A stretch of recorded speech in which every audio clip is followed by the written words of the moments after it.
J'ai appelé mon fils, puis je lui ai dit, regarde, c'est fini. Excuse. Depuis 6 mois, les demandes d'aide à la ressource pour hommes de la Haute-Yamaska ont triplé.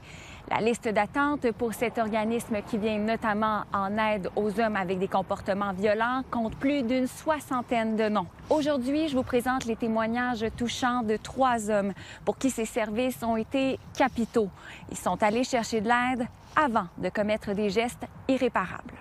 Je crois qu'avec Jacques, ce qui a fait vraiment peur, c'est sa tentative de suicide. Quand on parle d'un homme de cet âge-là, il faut se rappeler la culture qui traîne, la façon que la religion était propagée. Les parents, il y avait 12 enfants, les enfants se faisaient battre, taper. Il n'y avait pas d'espace pour des petits câlins. Là, ça m'a pris une douleur dans la poitrine. Moi, j'ai eu des gros problèmes émotifs avec mon épouse. Et puis, elle m'a quitté. Je me suis rendu à me choquer, mettons. Je n'étais pas un gars qui discutait longtemps. Il a fallu que mon intervenant travaille fort, mais il a fallu que je travaille fort. Finalement, elle est revenue chez nous, puis on est heureux ensemble depuis ce temps-là. Puis il n'y a plus de chicane dans la maison. Je vous aime toutes. C'est mon bébé oiseau. Je les appelle comme ça quand il est rendu grand. C'est rendu un grand oiseau. Quand ils m'ont rencontré, au début, je me sentais pas trop à l'aise parce que j'ai eu des problèmes de consommation, j'ai eu des problèmes dans ma vie. Puis la DPJ est rentrée dans notre vie. Ce qui m'a vraiment aidé, c'est qu'ils m'ont regardé et ils m'ont dit « On te croit, nous autres. » Son gars était toute sa vie. Il a tout donné.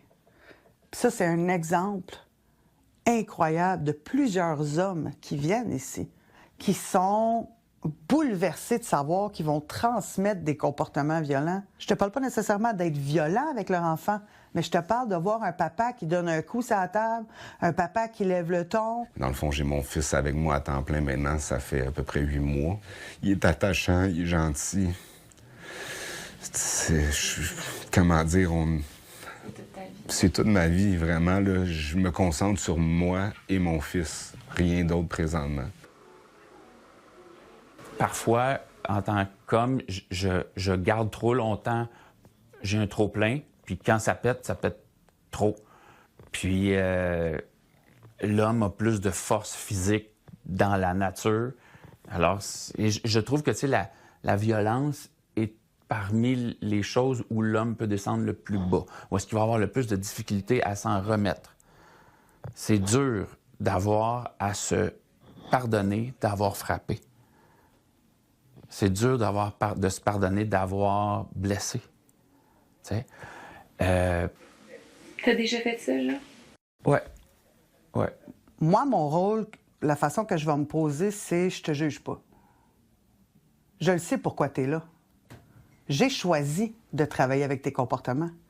J'étais à bout, puis c'était une façon de m'en sortir qui était pas élégante, que j'ai regretté, qui m'a amené à avoir envie de mourir, qui est pas bonne.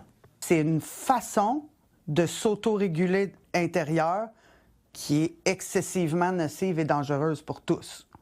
Fait que moi, quand je t'accueille, je ne vois pas l'homme violent, je vois l'homme. Pour obtenir de l'aide à la ressource pour hommes de la Haute-Yamaska, composez le 450-777-6680. À Granby, Alexandra Paré pour Nouveau Info. La CSN était de passage en Estrie dans le cadre de sa tournée régionale.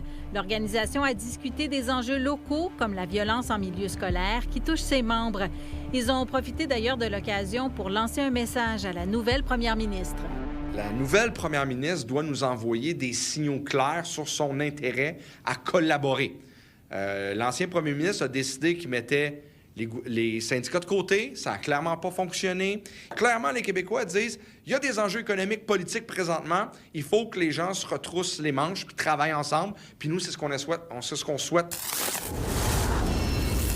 Bonne nouvelle pour l'équipe de football du Vert et Or de l'Université de Sherbrooke. Le corps arrière Jérémy Fife a été invité à participer au camp d'entraînement des Alouettes de Montréal. Je suis vraiment excité de participer à cette expérience-là puis d'apprendre des professionnels. Ça va être une expérience inestimable pour moi.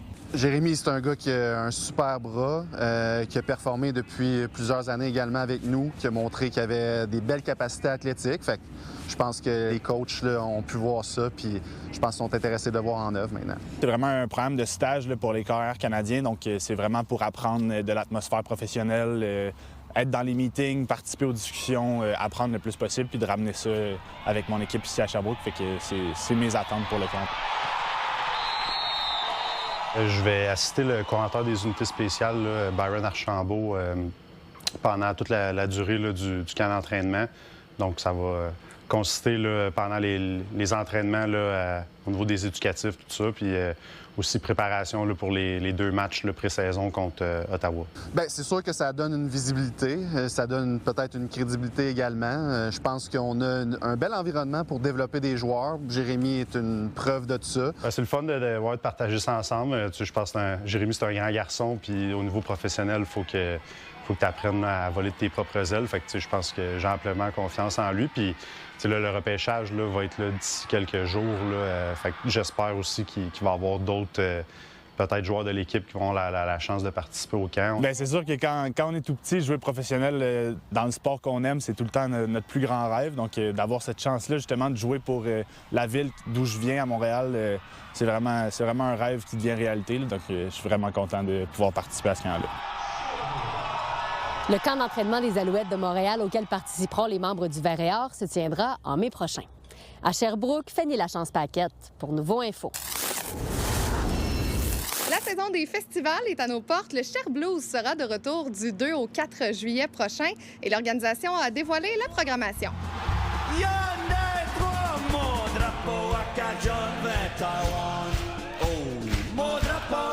Florence, d'abord, cette année, avec la programmation du Cher Blues, vous avez créé vraiment un fil conducteur à travers chaque soirée. Oui, effectivement, chaque soirée a un peu sa couleur propre. C'est sûr que c'est pas des styles bien campés, là, tout pareil. Il y a vraiment de la variété, mais avec quand même une cohérence au niveau de la programmation.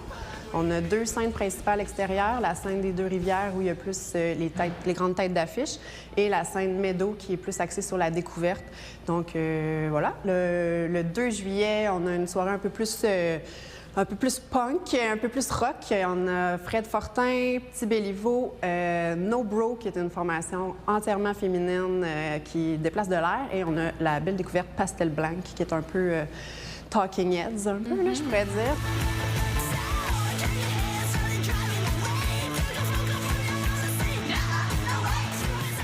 Pour le vendredi, on a comme tête d'affiche Ariane Moffat qui va très certainement faire danser le centre-ville avec son spectacle le plus récent qui est très dansant.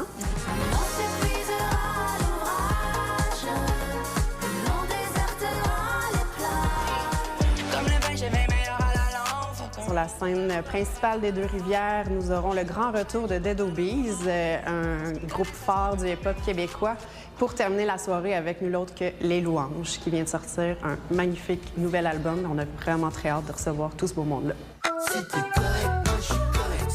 En terminant, je sais que c'est comme de te demander de choisir entre tes enfants, là. Mais est-ce que tu as un coup de cœur dans la programmation, que tu as vraiment hâte de vivre ce moment-là? Mon Dieu, juste un. On a travaillé tellement fort, puis chaque proposition a tellement été choisie avec minutie entre mon collègue Anthony et moi aussi qui travaillait à la programmation. Je peux t'en donner 3. Vas-y pour 3, c'est bon. Je suis un petit peu biaisée parce que j'ai travaillé longtemps chez Bon Centre. Donc, Dead Obies, Les Louanges, c'est sûr que j'ai très hâte à cette soirée-là. Personnellement, Ariane Roy, je pense que c'est une grande artiste québécoise qui va offrir une performance exceptionnelle. Et j'aimerais souligner Ana Maria Oramas, qui est une artiste colombienne qui va être en spectacle au Festival de Jazz. Puis elle a accepté notre invitation pour bifurquer par Sherbrooke avant de retourner en Colombie. Ça va être au Café 440 le 4 juillet. Je pense que ça va être un spectacle exceptionnel. Et mes petits pastels blancs, qui sont mes chouchous Talking Heads. Donc eux aussi, j'ai très hâte. Donc je vais m'arrêter là. On a dépassé le 3, mais c'est correct. C'est acceptable. Merci beaucoup, Florence. Merci. C'est un bon festival à venir cet été. Merci beaucoup.